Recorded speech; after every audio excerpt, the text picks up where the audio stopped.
In 1993, 3 young doctors decided to take on the mission for their city. In the changing healthcare landscape, they saw the North Side as a place in need of healing. With faith and hope, humility, and the help of so many, they created a Pittsburgh institution at the very heart of the Christian faith. After 30 years, they sat down together to reflect. Mark, Todd, it has been way too long. It is so nice to sit, the three of us in the same room. 30 years is a long time. 30 years is a long time. Which I think for this neighborhood has been really important, that it's just been there. It stood there, you know? It's like Isley is down on. Yes. No, it is. You know, it's it like is. it's there. Lillan's. Or Lillan's, yeah. You know, it endures. It stays. What do you think the medical community thought when we started Northside Christian? I think they thought we were naive. No, I agree. Yeah. I think that's the word. I think we were misunderstood. Yeah. I think that was okay. I thought it was going to be really easy. We're working with other Christians. I love these guys. Love's going to overcome everything, you know, and it's one day we're going to get there and it's going to be so easy. Everything's going to gel together and that'll be it. You know, we had a lot of good times, but as I was reflecting, we did a lot of bickering. Yeah, I always figured you were writing things down like, he's driving me crazy. I can't take this anymore. So why do you think we stayed? They didn't know how highly competitive we were with each other. Well, that might be. I'm not leaving. Are you leaving? I'm not leaving. I think those 3 things. We wanted to work together. We wanted to take care of the poor. And we wanted to do something different. I thought it was important nobody felt judged when they came in. Yeah. That people felt like we were They were seeing going them, to whether the they were poor clinic. homeless, they're a little kid, a single mom, or a big executive, that they all felt like they were getting high quality care, the same high quality care. Yep. You know, so the mayor could walk in and would get the same treatment that a homeless person would, and we wouldn't treat them any differently. Correct. Because God loves them both the same. I know a bunch of folks at AGH. I think they have very little idea of my connection to the health center, but everyone sees the health center as a real strength for outpatient care to manage a community that needs a lot of care. So it's seen positively. That's something I think everyone who's been involved in the health center can be proud about. Yeah. In their faith, they found purpose, hope, and inspiration. I think we truly believed that this was something that God wanted us to do. And I think that we put faith in the fact that God would give us what it took to do that, whatever that was. You know, the strength, the money, the time, the blah, blah, blah. I think faith was as big a part of starting the North Side as naivety was. Our faith gave us a common platform to come together on, too. Yeah. It was what we stood in together. Yeah. It was what the community stood in together. So Allegheny Center and the staff that worked there, we had morning devotionals, right? There was that was once a week. I think we prayed with every patient and every We visit did. from day one. We That did, was you're part right. of the deal. I mean, and I think that was a rich part of the deal. yeah. We were trying to think what would be the name of the health center. There was a concern that people that saw Christian would feel very much that I'm not a Christian, I can't go there, or I don't. I've had a bad experience with Christianity, and so I can't go there. I was always amazed from the very beginning and throughout my time there how people, like you said, wanted prayer at the end and wanted to know that we had a faith and wanted to know that we were an organization that cared about body, mind, and spirit. We didn't judge people.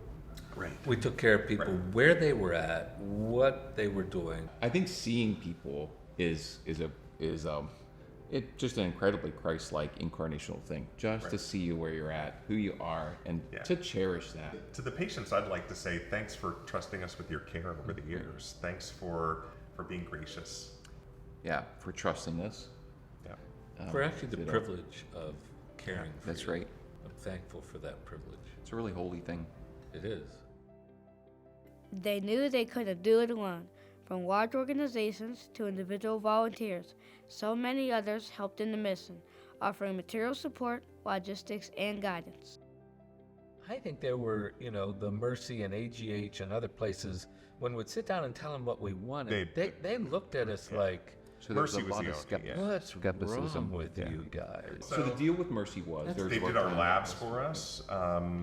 They supplied a lot of donated medical equipment for us. They did. Them and Global Links. Just remembering Allegheny Center and their contribution to who we were. And they had a early vision morning. for the neighborhood. They were here in this community. Already trying to do development. I remember the church being very involved They were very involved. the community, that importance of community. PNC let us stay in the building, Yeah, right? and For a year or two, and then eventually they gave us a building, and then they gave us a $150,000 grant to renovate. Those were the big things. If I had to sit down and write a list, people from your church, people from the church, there was something exciting about your mom working at the front desk, and Joyce worked at the front desk some, and my mom did, and would empty the garbage cans together, and would Buying old furniture. Yeah, buying old furniture, dragging it in there, not a doggone thing matched.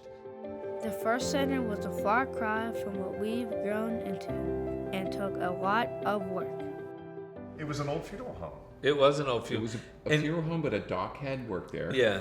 It was free. It was already built up to be a doctor's office. but- It was in the commercial district. Right. Do you remember walking through it though? It had lights hanging down from Yeah. the Oh, ceiling, it was a and mess. it was. Oh, it they had- rained when it rained. It came in. Yeah, it was water in running the through beginning. it, so it was really. It had been uninhabited, I believe, for a while. I feel like installing like Cat 5 cable through the walls of the health center, and right. crawling I remember through that, crawl yeah. spaces, and some of the physical plant stuff. Like one time I almost got shocked by an electrical wire, and thinking, wow, I never thought I was going to have to do these kind of things. And that was a lot of the stuff. Like, this isn't stuff we got trained for, Right. like understanding budgets, understanding how to run boards, Right. understanding how to manage staff. Yeah, we were very impatient. And I think the mission at Health Center happens over just a long a time. long period of time. It's that consistency over a long period of time. So, and I would come back to that notion of generosity. I think the community stepped over a lot of the things that we were that was probably really offensive or really difficult culturally, and embraced us anyways. I think if I could grab the first 100 people that walked through the doors, I think every one of them would say, wow, there was something different. There was, I felt cared for. I felt connected to. And I think that still happens. Eventually, there came a time to step away. God needed each of us to do the season that we did and then leave. That's the Pat Wallace, Miss Pat. Yeah. It was her Dr. Wahrenbeger, God brings everybody through that front door for a reason and a season. It's relieving to me at this point in time to realize that this has always been much bigger than the three of us. And I think coming to terms with that was difficult for all of us and continues to be. But I think on a sober day, we can see it and say, wow, that was really cool to be a part of something larger than ourselves. I think its growth and where it is today is in part because we're not there. There's always, I think, a lot of self-doubt. Are you giving up?